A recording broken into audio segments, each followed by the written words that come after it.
In this video, I will teach you how to convert SBI account to salary account online.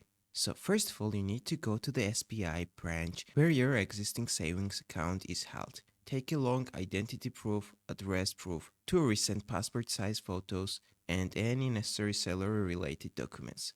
Next, you need to request the bank for the form, or you can also download account conversation form online.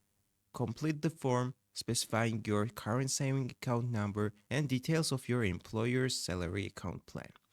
After these steps, you need to provide your employer's letter or official document confirming that your salary will be credited to the SBI account.